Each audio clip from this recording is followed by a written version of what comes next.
ডাবভাস দ্বারা চালিত। থাম্বনেইলে এটি মোটা অক্ষরে লেখা আছে, আমি একজন চোর নই। আমি সম্ভবত একমাত্র চোর যে 2 এবং অর্ধেক গুণ ফেরত দেওয়ার পর চোর বলে ডাকা হচ্ছে। যদি একজন চোর একটি চুরি করে এবং পুলিশ সমস্ত টাকা ফিরিয়ে নিয়ে যায়, তাহলে কি এর মানে এই নয় যে চোর আর চোর নয়?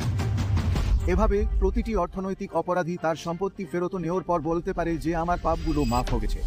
নমস্কার বন্ধুদের, 2016 সালের 28 ফেব্রুয়ারি ভারতের রাষ্ট্রায়ত্ত ব্যাংকের কিছু সিনিয়র কর্মকর্তারা সুপ্রিম কোর্টের আইনজীবী দুষ্যন্ত দেবের সাথে দেখা করে। তাদের বৈঠকের বিষয় ছিল বিজয় মাল্য। একই বিজয় মাল্য যার বিরুদ্ধে প্রায় 9,000 কোটি টাকার ঋণের অভিযোগ রয়েছে। এই বৈঠকে দুষ্যন্ত দেব সরাসরি এসবিআইকে বলেন যে তিনি মনে করেন বিজয় মাল্য দেশ থেকে পালিয়ে যেতে পারে। তিনি পরামর্শ দেন যে সুপ্রিম কোর্টকে অবিলম্বে তার এই কাজটি বন্ধ করতে যেতে হবে। পরের দিন 29 ফেব্রুয়ারি এসবিআই কর্মকর্তাদের সকালে দুষ্যন্ত দেবের সাথে দেখা করতে হয়েছিল। এরপর একটি পিটিশন সুপ্রিম কোর্টে দাখিল করতে হয়েছিল, কিন্তু এসবিআই কর্মকর্তারা দেবের সাথে দেখা করতে আসেন। ডাবভাস দ্বারা চালিত। কিন্তু তখন এটি খুব দেরি হয়ে গেছিল। বিজয় মাল্য ইতিমধ্যে 2 মার্চ দেশ ছেড়ে চলে গিয়েছিল।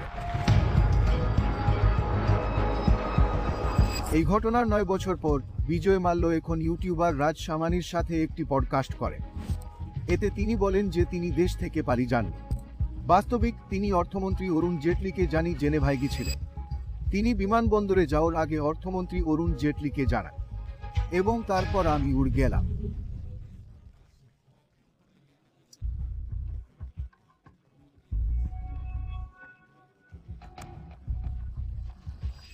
তাহলে চোরের এই সমস্ত কাহিনী, একজন চোর কি কখনো তার ব্যক্তিগত গ্যারান্টি দেয়?